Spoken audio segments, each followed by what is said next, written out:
Hello and welcome. I'm Wendy. I'm Nicola.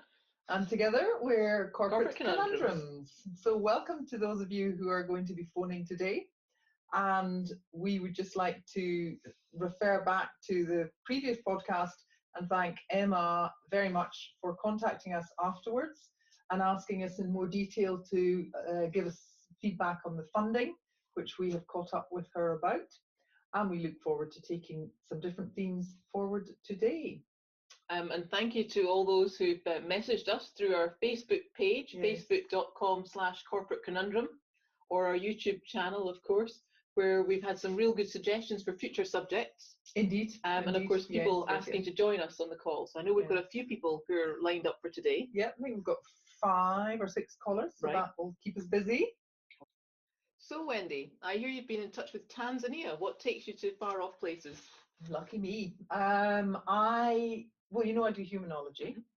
So one of the quadrants, well, the primary and the first quadrant, leadership, and I've been fortunate enough to be asked to go out to do a 5-day high impact leadership course in Tanzania. So I'm looking forward to it with a little bit of anxiety, just because there are things that run through my mind going to far places that I've not been to before, but looking forward to it. And what about you, Nicola? You were saying about stock control, and you had a meeting with some chap who had new software or something relating to the stock control. Tell us all a bit about that. Well, I have a company called Organizational Elephant, and we sell on it reusable dry white magnetic notes. This is Nicola's second business, over and above her troubleshooting. And right now we actually stack everything in shelving. Okay. Stacks and stacks and stacks. Yeah. And it isn't really in a kind of a controlled stock management process. Right. And so it's okay as long as we have lots of stock, then we can always fulfill all the orders. But I'd like to be in a much more advanced position. So we consulted with KM Soft, who've developed this new software that they can really tailor to our needs, because we've got a lot of raw materials and a lot of finished stock ready to go out the door. And I was really just consulting how is the best way to do that whilst remaining efficient, because I don't want to be spending hours with the people in the warehouse scanning things individually and it taking more time than it does just now. But at the same time, I actually have heard a shocking statistic that businesses can actually have like £50,000 worth of stock hidden that they didn't really know they had. Oh, gosh. Can you imagine if you could really liberate that and the savings that you could make in your business? Now, we're not at that level, but I'd like to make sure we never become in that position. Yes, absolutely. So it's been an exciting time. Nicola's in a fortunate position because she's done so much business troubleshooting. She doesn't need to troubleshoot in her own business because she's putting the foundations in place before she actually grows. So you're in a lucky situation having all the tools and meeting the people you do that can collaborate with you and hopefully take you in a direction that will skyrocket Nicola's other business to success. So I think we'll kick off with some calls, shall we? Good stuff. That would be great. And we've got our first caller on the line. I believe that's Louise. Hello, Louise. Welcome to Corporate Conundrums. How can we help you? Hi. I've got a question for you. Yeah. I've been watching your show, and I think that you both present just so eloquently, and you're absolutely naturals in front of the camera. I'm really impressed. Thank you. That's lovely to hear. And your conversation and advice just flows. But often when I watch others use a lot of filler words, so like is or it's like that or or and I recognise that maybe I'm not as natural in front of the camera, and I've observed that I often use a lot of filler words too. So I just wonder what advice you would give me for better flow, and maybe also just some confidence tips for being in front of the camera. Oh, okay. Is it Louise? Louise, is that correct? Yes. Sorry. Yes. Sorry, Louise. Yeah. Well, this is probably my bag, my main area. I work in communication and in presentation, and I think if we start primarily with the confidence aspect, I think when you're speaking in front of a camera, you want to initially know that you're going in front of the camera with bags of confidence. And I usually give people body language tips. before they actually go in front of a camera or in front of an audience to present. And there's a TED talk.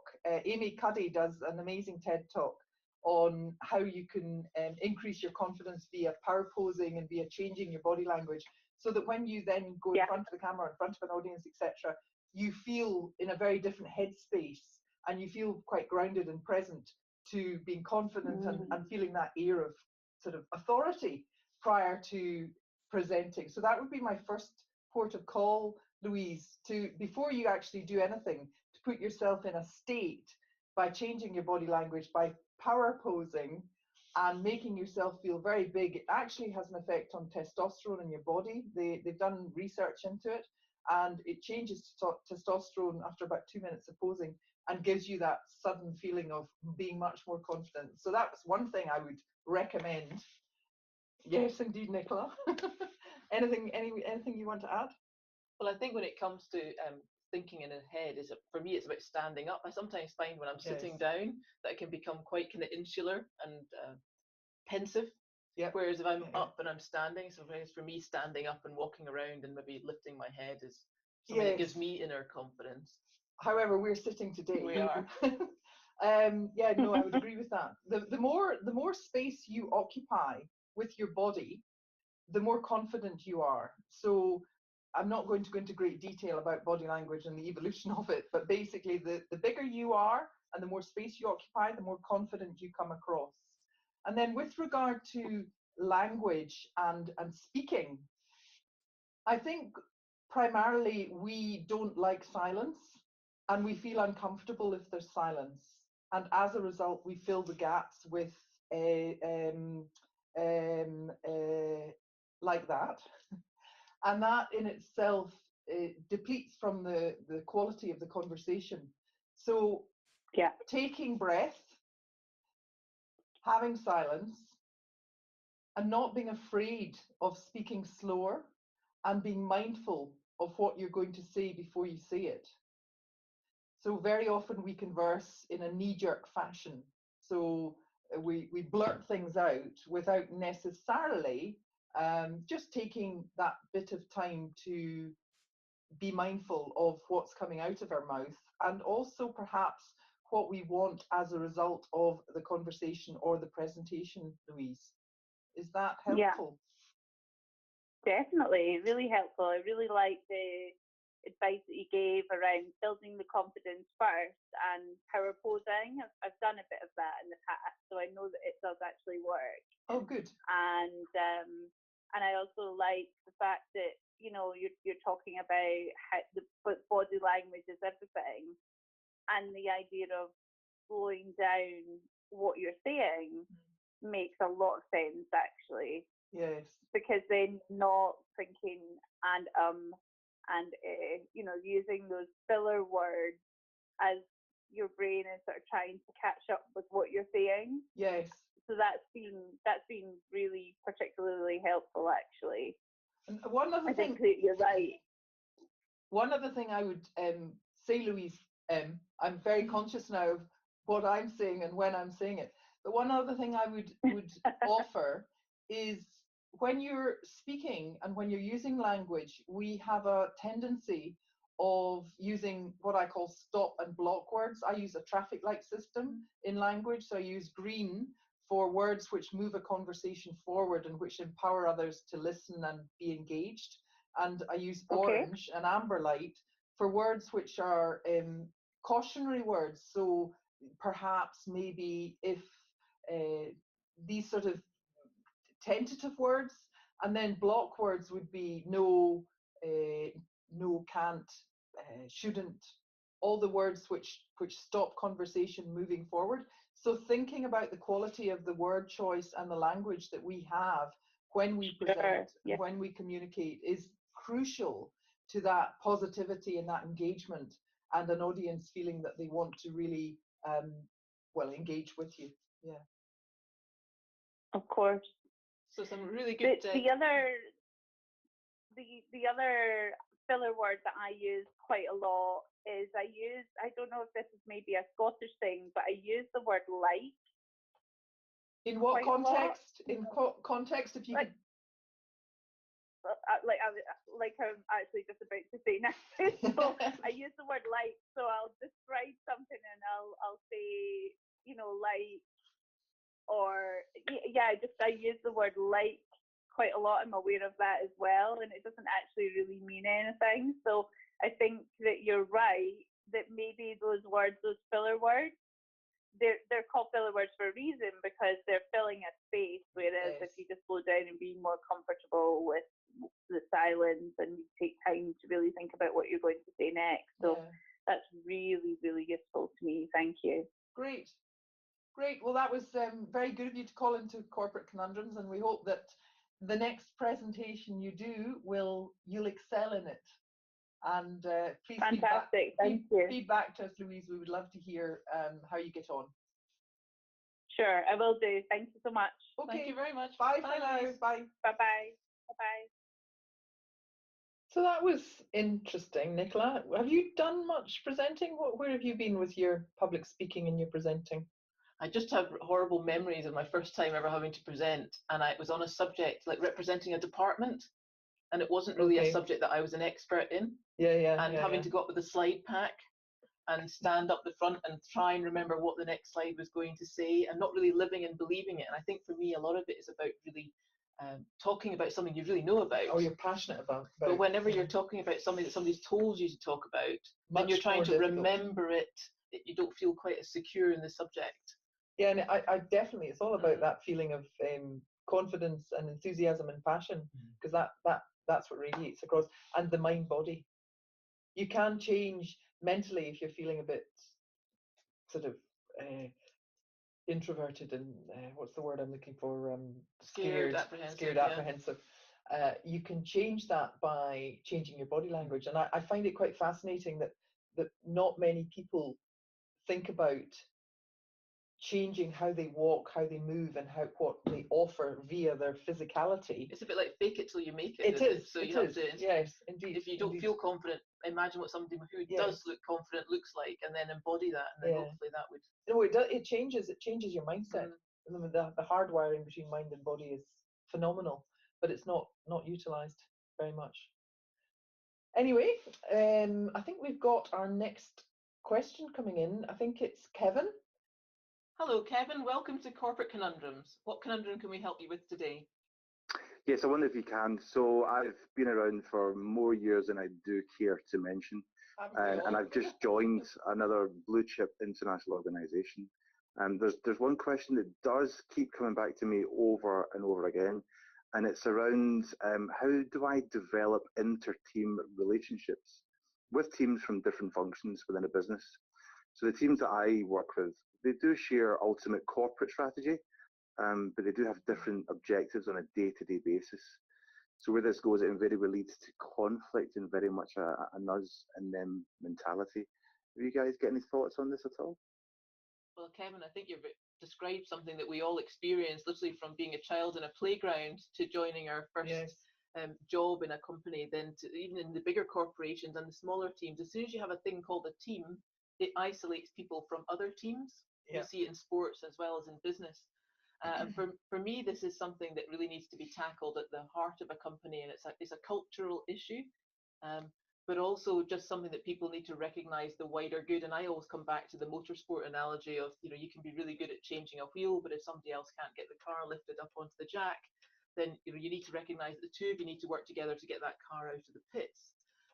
But I think when it comes to breaking down barriers, there's so many opportunities in a practical sense that we can implement.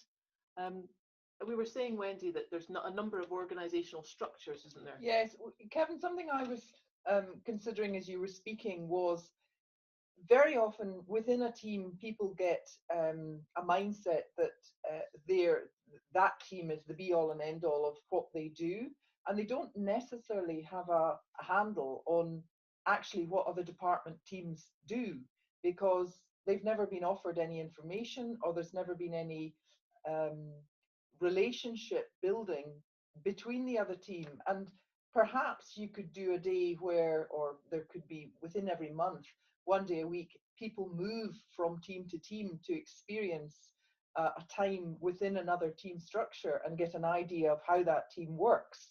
and how together the individual departmental teams all fit within the jigsaw puzzle to meet the corporate vision and the corporate values. I think very often people within each individual team don't understand the overall picture of an organization and where it's wanting to go to, or what the values and vision of the future are for that organization.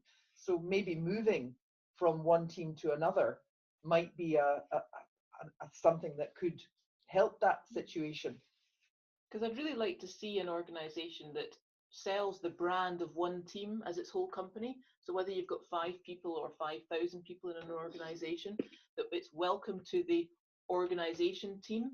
Whereas when we start in a company, we tend to immediately join a department, and we might go on some training courses about data protection or how to deal with an unhappy customer. But we don't tend to be immersed in a single team culture. We tend to be immersed in a department culture, and that spending time within other departments, I think, really would help build on that. It just gives an opportunity for people within one micro team to understand the bigger picture, I think. And the more siloed teams become, the more difficult it is to actually get out of that framework of what they are working in that headspace all the time, day in, day out. And I think understanding the bigger picture is vital. Kevin, do you find that this is an issue across all the teams, or is it perhaps specific pockets? Yeah, I've just literally joined about 7 or 8 weeks ago, so it's the pockets that I'm observing. But what I am finding is that sometimes the larger and the bigger the organisation, sometimes the more silos teams then become. But I do love that bit around, from a cultural perspective, around the brand of one team within an organisation. Yeah, we brand teams within departments, you're absolutely right, but not one team within the overall organisation, which I think is great. It's a great point. Absolutely. Has that been of help, Kevin? Yes, it has. Yeah, I love the interdepartmental moving around and getting sort of line of sight between different teams within different parts of the business. I think that's a great help. It's a fairly big question, and maybe at some point in the future we could take the question and develop our thoughts more like a deep dive, really. Yes, like a deep dive. It might be something we could look at doing if you have time over the next few weeks. We might think about actually developing the thought process behind that in a little bit more detail. Because I think well, I know one thing for sure, that this question isn't in isolation to me myself alone, so I'm sure it's wide and varied across a number of people, across a number of different organisations. Yes. Okay, well, we'll maybe come back to you on that, Kevin, if you've got the time, and we'll explore it more. But thank you very much for calling Corporate Conundrums, and we look forward to perhaps speaking to you again and looking at the subject in a little bit more detail. Thank you, Wendy. Thank you, Nicola. Okay. Thanks for calling. Many thanks, Kevin. Bye-bye. Bye-bye. Bye. Bye-bye. Very big topic. Yes. My goodness. Yes, it's quite a difficult thing to answer within a short space of time, because certainly in the size of organisation he's talking about, it's obviously quite from the roots upwards. It's not really been embedded in the culture of how they actually work and how they sustain within each team. Well, we talk about managing directors or the board or people being leaders, but very rarely do they actually end up in a leadership position. They're behind closed doors, and I think we lose the value of that leadership. People, wherever you are in the organisation, you are generally looking for guidance from above. And when your leadership team is relatively invisible, then you're not really seeing that. And just a little, embedding and I guess even training sometimes of the leadership team can really help embody values and behaviours that then can cascade throughout the organisation. Whereas we tend to focus on training somebody in this department here in how to communicate in this department here.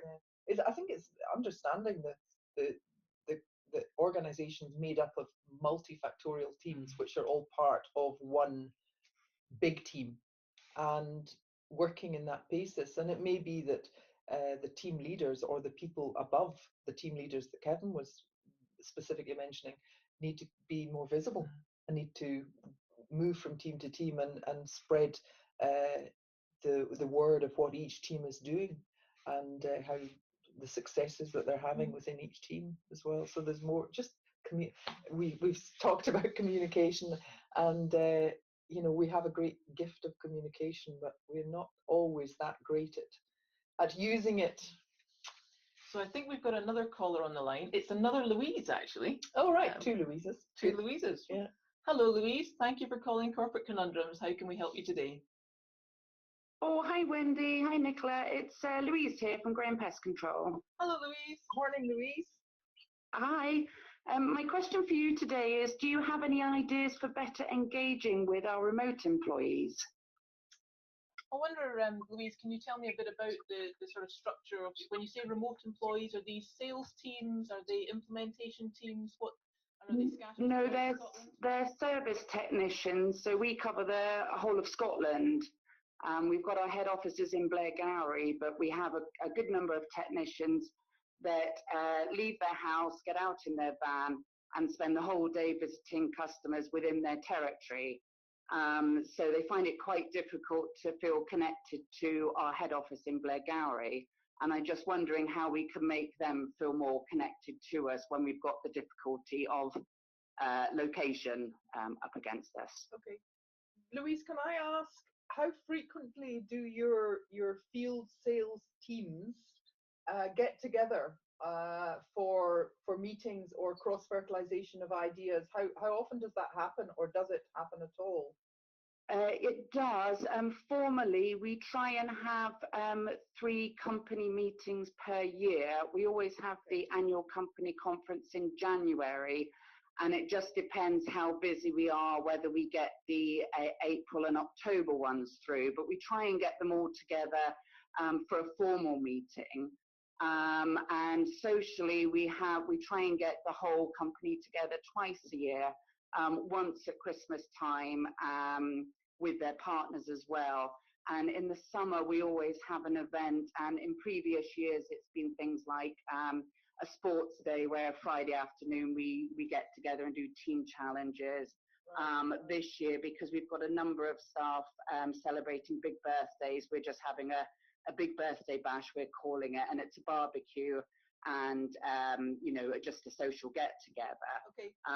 So we always offer for remote employees an overnight stay, which the company pays for, so they do take place in that, but it's more on the sort of daily, weekly, monthly kind of day-to-day working, how we can make them feel more involved and connected with the head office. Yes, and with regard to that, Louise, do the teams themselves, rather than on a corporate process, rather than being a corporate get-together, do the teams themselves have regular meetings, I don't know, monthly or every couple of months, discussing where they're at and what they're doing?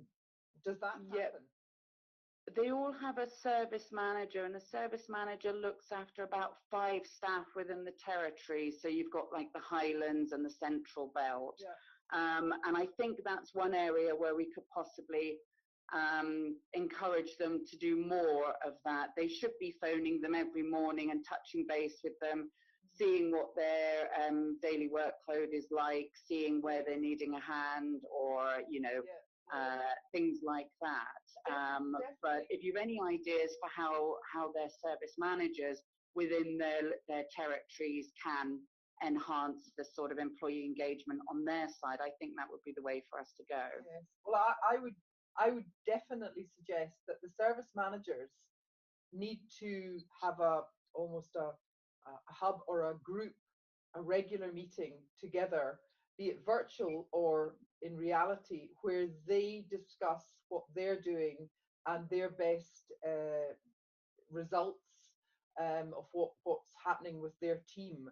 I think there's a bit of a disconnect. It sounds like to me there's a disconnect, because the demographics have created, if you like, just the employees themselves being isolated, but also the teams being isolated.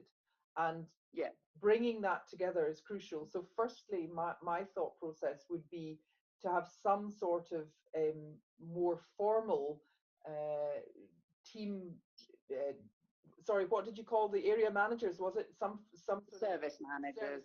Apologies.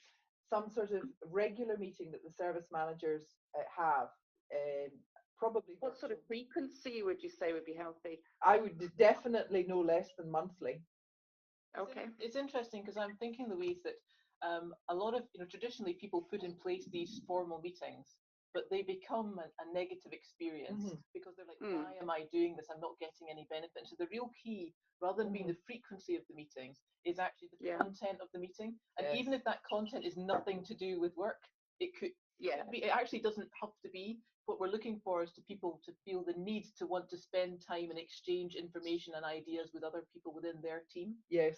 So for me, even the basics of a WhatsApp group can actually help build up that sort of foundation for people on a day-to-day basis. So it's encouraging them to bring, I would encourage them to bring, what is it I've learned over the last week or month since the last meeting? What have I learned that I feel that other people in this room would benefit from?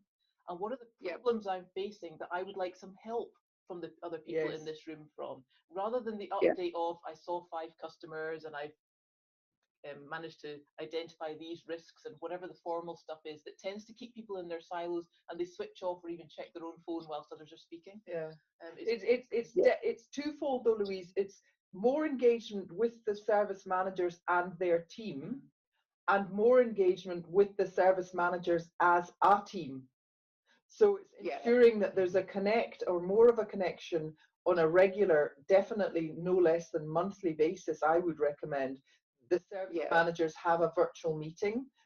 Ideally, I mean, being in the area I work in, I would ideally say better to have an interface, video interface, use, Zoom or Skype, whatever, where they're getting together from whatever area they're in. But more than that, more connection between the team lead, the service managers and their team. And then lastly but not least, ensuring that the team also have an opportunity more regularly to meet, either socially or not socially. And that can be difficult because of the demographics. But what you're doing at the moment with regard to the corporate meets, I think is definitely going to help with that. But it's making people feel like they're part of a jigsaw puzzle and they're not just an isolated piece that doesn't fit into the picture. And also allowing the teams to understand the vision and the values of what the company's doing and how well it's doing, and feeding that through a communication process, an intranet or whatever. Some people I've heard use, like a pegboard, but it's a virtual pegboard where they'll put things that they've done well up on the virtual pegboard, and everybody sees that, and there's a celebration of that. People feel very much part of that, that celebration and that sort of, oh, that's great. We as a company are doing really well, and I'm part of that organization. Is that helpful? It's very helpful, yes. And I think one of the things we've always had come back to us is just the time factor. If we say to the technicians, can you maybe thought the service managers meeting with their technicians in a kind of central base, whether it be a McDonald's or a roadside cafe or something, just to have a kind of very loose chat and get together and see what challenges they're up against. But I think we were kind of feeling that if they get that, they'll actually then go away and be more productive, that it will counterbalance the time that they've taken out to do that. Yes. I think there is this belief that spending time having meetings like that are not worthwhile, and they're not time. It's not an effective use of time. I would completely disagree with that. I think it's very, very crucial to feel part of an organization. There needs to be that camaraderie and that interaction and that feeling that somebody's wanting to take an interest in what you're doing, and that whether or not there are issues or problems. I know I'm talking a lot. I'll pass over to Nicola. Well, I was actually just thinking of a technique which I've seen done within IT development firms, and it may, because a lot of those people are remotely located, and it may work for you. Something to consider is if perhaps you find your staff spend a certain amount of time each week or each month doing paperwork, that what you can do is they can just join a Skype call, but it's a video Skype, but they're not there to specifically talk about anything. It's like having a virtual colleague within your room, and you're getting on with your own work. But the colleague is there on the screen, and you might just say, oh, I'm going to get a coffee now, and you go get your coffee and they get theirs. Okay. Or you might actually have a technical query. It can be all sorts of things, but it's more just the principle of having a remote colleague. You're not now sitting down for the hour to then have a meeting. It's more just they're on, a bit like having a TV program on in the background, but it's actually somebody that matters to you. It's one of your team members, and it might be something that might work for your home-based people. Yeah, and it can be a very lonely job if you're a technician out on the road. So that would help. But I definitely, the communication aspect of going, having the meetings way forward, I would suggest. Yeah, that sounds good. Well, keep us posted with how you get on with that, Louise. I really look forward to hearing, because I think it will, a lot of other people will learn from the experience that you go through. Will do. Thank you very much for your call. Thanks, Louise. Okay, lovely. Nice to speak to you. Bye. Bye-bye. Bye-bye. Bye. It's so refreshing to hear a company who's completely embracing getting people to work together, getting people in the room. The number of events that they're doing at Louise's company is way beyond what a lot of much larger companies with even bigger budgets would do. So they've really embraced it. It just sounds like there's an extra bit that they perhaps not focus on. It sounds almost like they've had quite a big growth splurge. You know, they've grown from the Grievance Pest Control is a family business, so they've grown from quite a small family business to quite a big business in a short space of time, and getting the reins of that right now is crucial, because otherwise, as you say, in the big organizations, it just gets lost. That communication and that feeling like you're part of an organization, small or big. There was an element similar there. I was thinking to a call we'd had last week. Do you remember we had the person who has had a challenge with the sales teams that are all based remotely, but they're trying to get the best out of each person? Or learn from each other's ideas. Yes, exactly. Yes, and that, whilst very different in its symptom, is probably a similar cause, which is about getting people together, understanding the value that they bring to a team, how they can help other people, and spending time together, learning about each other. I think technology has allowed us to be much more virtual in the way in which we work, and much more isolated. Days gone by, you wouldn't have that situation where there was people all over the country, because we tended to work within one unit in years ago. And it's acknowledging that alongside that ability of being able to work in different demographics, how you can still feel like you're almost in one area, and it's same as in office workers, flexi time, home workers, the same sort of things will occur. It's a crucial component of ensuring that people feel valued in that organization when they're at home, to keep that communication going and keep the feeling that they're part of something. Yep.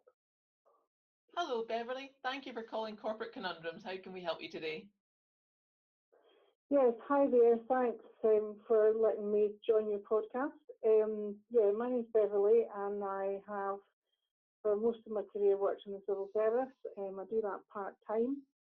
And in 2015, having done a bit of sort of voluntary work with charities in coaching and mentoring, the opportunity came to start to do that on a paid basis. So I set up my company, Humanology, around that time, and I've been doing some fairly ad hoc coaching and mentoring work, primarily in the third sector, helping them to think about governance and about good strategic planning, and also do quite a lot of work in helping social enterprises and charities to access sources of funding.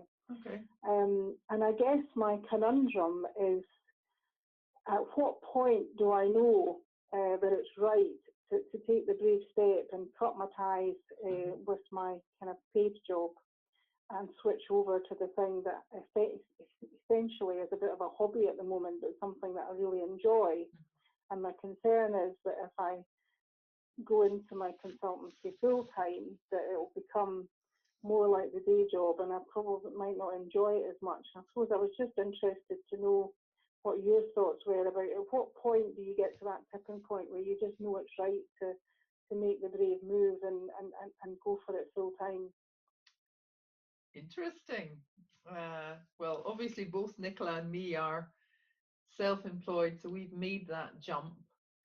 And it takes me back, Beverly, to when I jumped, and it did feel like a jump. I was employed up till about the age of 22, so I've been self-employed for a number of years now, not going to put any specific number on it.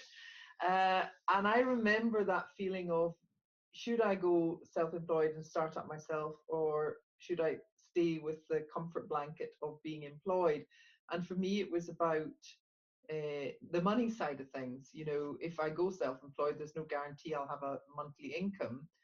But my passion and my personal reason for being my own boss and directing myself in the way I wanted to go in my career was a greater factor for me to make the move, rather than the security of knowing that I had a monthly income. But I do remember it was a sort of a gut feeling for me that the time was right. I just felt I didn't need the support personally of being employed. And I've not ever regretted moving into the area of being self-employed and then directing whatever I wanted to do in my career and directing my passions in the way I wanted to go. And I think what you said a minute ago with regard to the fact that you really enjoy it and it's a passion to do coaching, if you then take it as an employment, does that change? In my experience, it doesn't. All that it means is that you then become more enthusiastic and give more energy to what your passion is within your self-employed situation. That would be what I would say. Yeah. It's an interesting one, because I think you touched on it there about money and risk. It's risk versus reward, isn't it? Yeah. And I know that for myself, the day I decided to go self-employed, I think we covered about 24, 25, I met a person. I drove out the driveway and saw a neighbour, and I told them what I decided to do, and he went, "Oh my gosh, go straight back and ask for your job back." I was working for the Royal Bank of Scotland at the time. "Go straight back, Nicola. Worst decision I ever made." And I found that he was giving me his insight, but in many ways it was his own fears that were being reflected in that experience. And I came away thinking, oh my goodness, I was really worried about it. And then later on in the day, I was very fortunate to meet somebody else who also had gone independent many years previous. And they were like, "You go for it. It's wonderful. I love the freedom. I love the ability to choose who I work with. And I don't work for anybody." And so I found that, gosh, this is a dangerous situation to be in, because listening to other people round about me, I could be influenced one way or the other, but mainly not because of what was best for me, but for what worked best in their world. Yes. And so my starting point would be to become more exposed to people who are working self-employed, so that you can get a better balance of viewpoints from how individuals have managed it and how they've handled the challenge of going from self-employed to or employed to self-employed. And of course, some people actually go back to being employed. But there's something, it has to be something that inside you, I think, is right. When it came to for me with my management consultancy, I've done that for 20 years, but I also always wanted to have a different business, to be able to sell widgets, to do something. And it took me about 2 years to finally make that decision to do it. And I often found myself reflecting, as you are, is it the right time or not? And what I would say was, the right time came about when it suddenly just felt like the right time. I don't know, I just woke up in the morning, and for me, the circumstances were there. And I wonder if it was to do with having weighed up that risk versus reward and said, you know, this is what's important. What's important to me? What's important to me, and what's important in my life. Beverly, what can I ask? Your conundrum is whether or not to make the jump, or I call it a jump, or the move.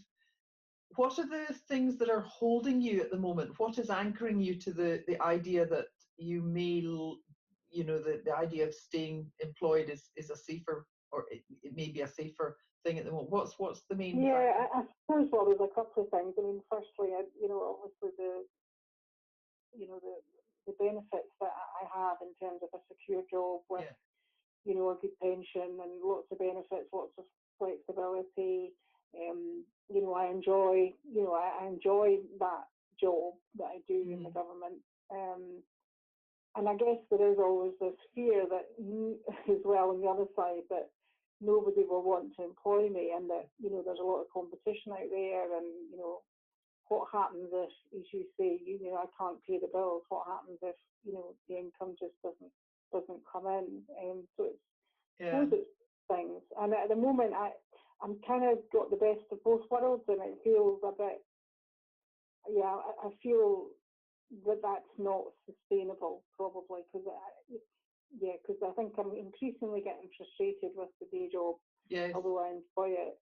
And I think I can see this future, which is, increasingly doing more and more of the other stuff.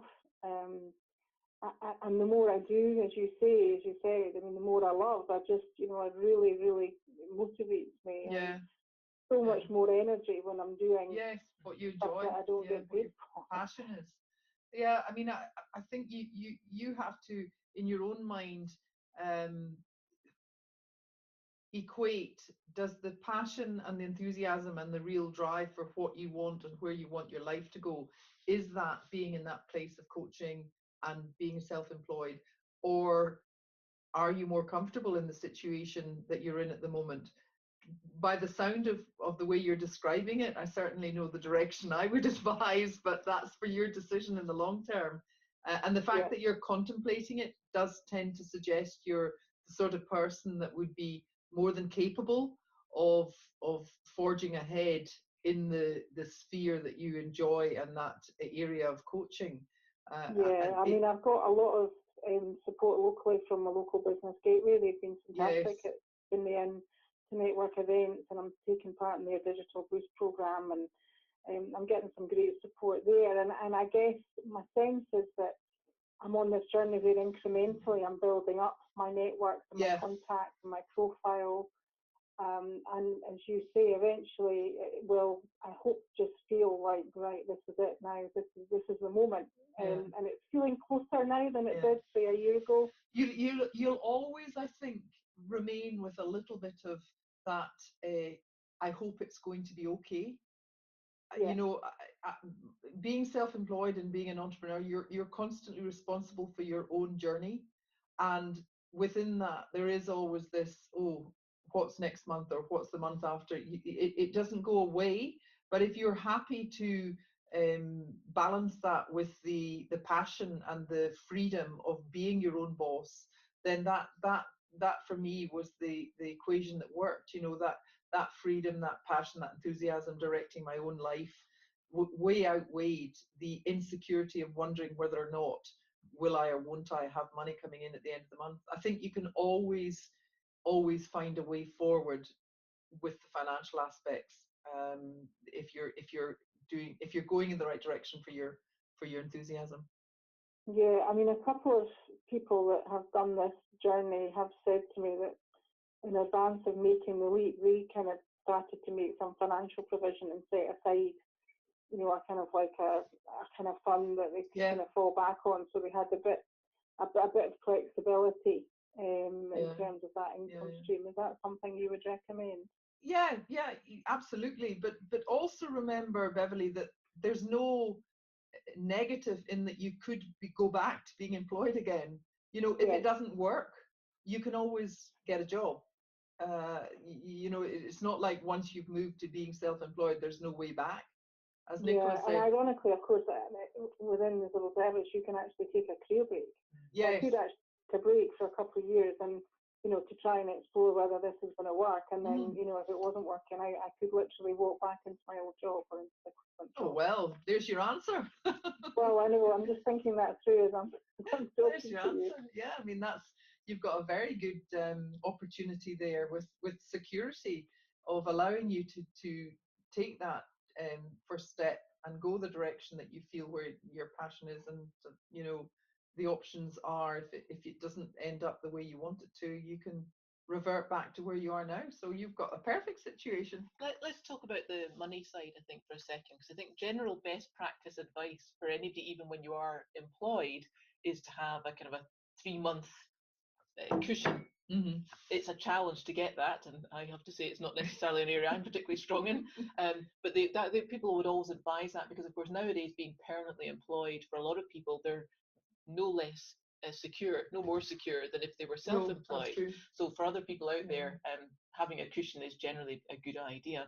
To have this secondment or career break idea is a wonderful one. What I'd also say is when it comes to business planning, and of course we're talking to people like Business Gateway or anybody who's asking, you know, what's your plans for the business, then naturally your plans are to have lots of customers who spend lots of money and it all happens tomorrow.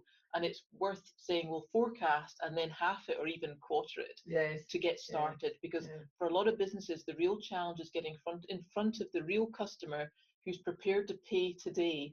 And that curve takes quite a long time. My experience in both my companies has been that curve takes quite a while. But then, so often the first year and even potentially year 2 is about survival, getting the word out there, demonstrating your skills, demonstrating what your business can add value to, so that, and you do pick up bits of business, but to have that regular income, it is quite a challenge. But of course, once you get beyond that, that investment then starts to reap its rewards later down. So it's a bit of a journey. And that sometimes when we make the jump, we actually aim to swap the £1,000 we earned last month to £1,000 we earned this month, and that is quite a challenge. Something else to consider as a bit of a backup plan potentially in your middle is to look at the contract market. So you could become self-employed and do the individual engagements of what you've been talking about with business planning, I know you were saying, and strategy, helping, coaching and working with the social enterprise, but also perhaps picking up associate work, for X days a week, that may give you an element of stability, but at the same time you're still free to say to them, I'm going to be finishing with you next month because my business is now taken off. You're at an exciting juncture, I think. Yeah, I hope so. Beverly, can I ask how you found out about Corporate Conundrums? I found out through my Business Gateway. Okay, all right, that's interesting. Well, we hope that along with Business Gateway, we've been able to assist you, and we look forward to hearing about your journey and whether or not you take that leap. But it does sound like you're in a great situation and an exciting future ahead. Yeah, thank you. Thank you very much. Thanks for calling. Bye. Goodbye. Okay, bye-bye. Bye. I remember it well. Yes, it's like yesterday, isn't it, when somebody tells you that story? Like, oh my gosh, yes. It seems like it was yesterday, and yet it was an awfully long time ago.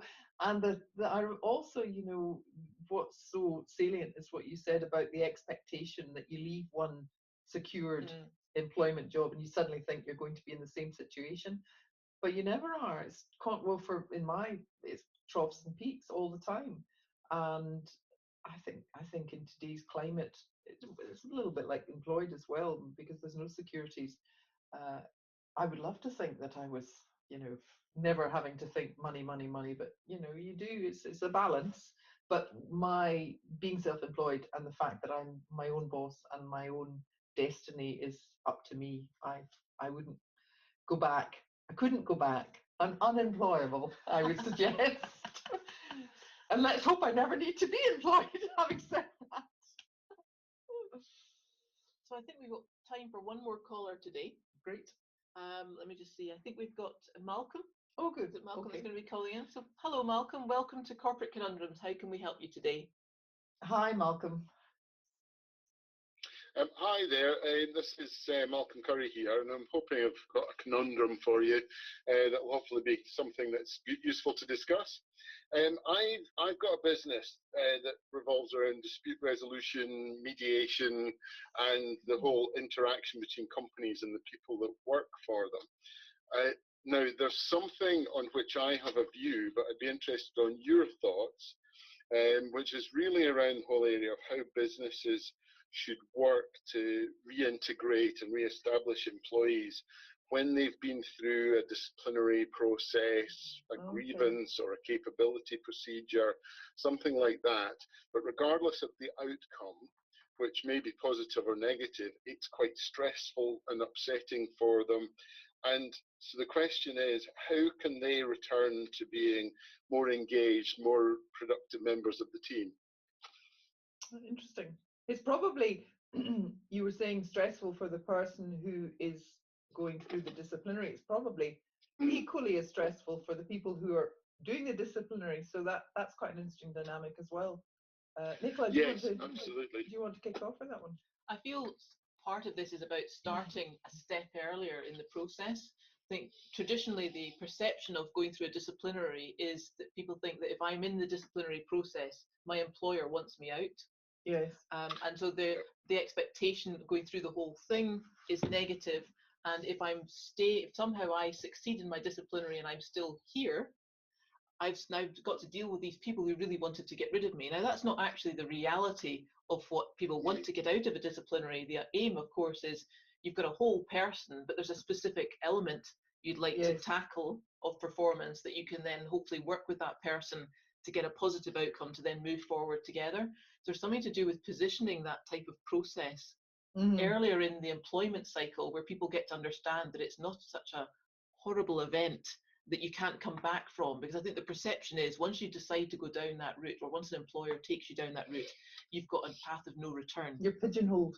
Yes. Almost. Yes. That kind of stigma, perhaps, yes. even. Yes, yes. And I was reflecting that if it were me coming out of a disciplinary, I would be worried about people talking about me and people not wanting to now talk to me, and I'd be labelled as that's that person who's just had a disciplinary.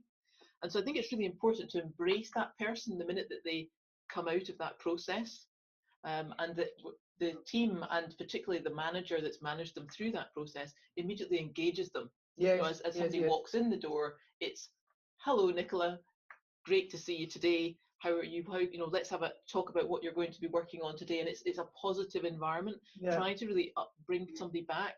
Or even more than that, even actually taking the elephant out of the room and saying, understand that you've just been through a procedure that might have been difficult for you, but let's wipe the slate clean now and move forward. And this is where we want to be going. So, not keep it all under wraps, not sort of Chinese whispers behind the person, but just bring the elephant out of the room and actually say, understand it's been a difficult process going through that, but it was hopefully to the advantage of all parties, and now let's move forward on a positive note. Okay. Can I therefore ask a supplementary in relation to that? Indeed. Which is in relation to grievances in particular. Because certainly, I've guided many people through raising grievances, and I've supported them in doing that as part of my earlier career. And it's actually relatively unusual for a grievance to be upheld. Yet very often the person doesn't actually really believe that their grievance shouldn't have been upheld. Right. So do you see a material difference in the way you then deal with that person and reintegrating them to the team?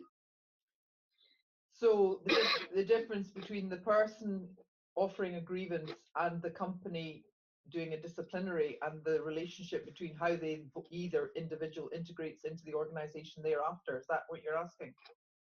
Yeah, basically. Yeah, I mean, there is a material difference from where I'm sitting in terms of if it's a disciplinary that's raised by the company and then comes to a conclusion, whether it's, there is a penalty or there's not a penalty. But when the individual has felt aggrieved enough to reach a point where they will raise a grievance, and I have to say one of the problems I think that there is that an awful lot of people see raising a grievance as something that's quite an aggressive act towards their employer. So they often only do so when they feel they have no alternative. I'm not saying I don't think it should be like that, but that's often the way people see it. So especially if their grievance is then not upheld, how do you actually draw that person back in and give them closure? Yeah, so again, Nicola was talking about positioning. How I would reconcile that would be to get a handle on the grievance, or on the person and the reason behind the grievance before it happened, and try and balance where that's come from and look to getting resolution from the step before, if you like. So actually looking at, okay, this person has gone through a formal grievance procedure, let's have a look at what it is, and was there, although the company hasn't obviously upheld it, but there still must be something in that person's mind that took them down that course of action. So it's very much looking at the thought process or that person's mindset, as to why they felt there was a grievance and how you can actually unpick that. Because otherwise, if you don't unpick it, I can't see how they would ever feel part of the organisation again, because it'll constantly be a chip in their shoulder that hasn't ever been removed or dealt with. So it's a step before that, as far as I can. Well, that's what I would see. What about you? Well, when somebody has a feeling, if they feel something, then Yes. they still feel that. Yes, and absolutely. Just because the company doesn't agree doesn't mean that the person's going to feel any different. So I can really see how this is a significant challenge in the workplace. Yeah. And perhaps the positioning of a grievance needs to be, similarly needs to be made that this is a completely normal thing for people to go through. If you have a concern, then we have these processes and you're welcomed in a way. So it shows that the employer has an openness to listen. And perhaps there's a way of then saying, well, we're not prepared to uphold the grievance because we actually disagree that this, whatever it was that we've done, happened. Yeah. But at the same time, we need to say we recognize that you feel that that's what happened, and we want to work with you. So we have to use that language. We want to work with you to find a way to make sure that you feel as welcome in this, because we're really keen to still have you as a member of the team. There's a lot of it's about language, yes, and then the physical positioning and the spending time with somebody, rather than the avoiding them and trying to avoid having that difficult conversation. It's more, let's bring it up front. I think you mentioned elephant in the room, and I think that's absolutely it. Let's just bring it out into the open. What about you, Malcolm? Have you any additional thoughts? No, I mean, I have to say I would come from a fairly similar position to what you've just been explaining from both of you, in that I think there is definitely scope for earlier intervention.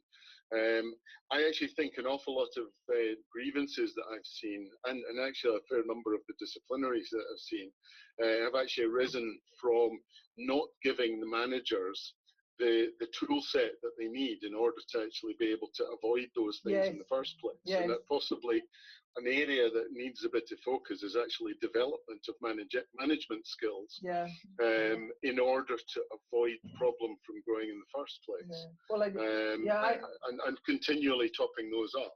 I completely agree. I think there's so many people that get into a people leadership situation in organizations now, and they don't have the tools. They don't really know how to relate properly to their team and to their direct reports or their staff. And I think what you just said is absolutely fundamental. It's making sure that leaders have leadership tools in their tool bag to be able to deal with all different situations. Interesting. Thanks very much for the call, Malcolm. It's more than welcome. More than welcome. Food for thought, and I hope just shooting the breeze with that question has given you some other directions to have a think about with regard to what you're already doing. Absolutely, very useful. Thank you very much. Okay, thanks for calling, Malcolm. Bye for now. Okay, bye. Bye. Yeah, I think grievance and disciplinary must be a huge issue for many different organisations. And the other calls?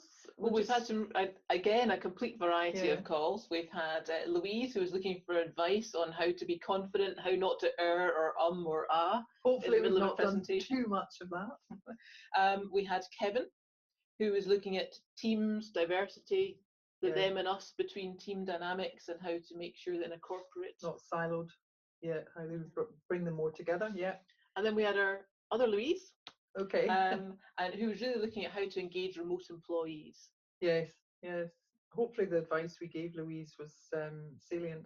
I think she took away quite a lot from the conversation, I believe. I think so. I think you're right. Then we had Beverly. Yes, not Marjorie. It was Beverly. I think originally we did a first take and we got the name wrong, and it was Marjorie. When she phoned, I think we had to do a second take. So just if you not see all of us are perfect. If you see it being cut, that's why. And she's really looking at when is the time to make the jump. Yes. When to go independent, when not to be in that permanent role. And I can't wait to see whether or not she actually, in the imminent future, does take the jump, leap into self-employment and entrepreneurship. And then we finished up with Malcolm, of course, with grievances and how to manage reintegrating staff members into the organisation. Yes. Grievance, and as I said, grievance is an area. So, Nicola, I think, Wendy? I would like to challenge the group that are listening, the audience, the world who's out there, to do something next time they're feeling lacking in confidence, or they're needing a little bit more oomph in their presentation, or potentially going into a meeting that they feel overwhelmed. I would like you to do a power pose. Monopolize as much space as you possibly can with your power pose and see the effect it has. Guaranteed, if you do it for 2 minutes, it will change your mindset. So try that at home, and I'll be interested with any feedback on our Facebook page.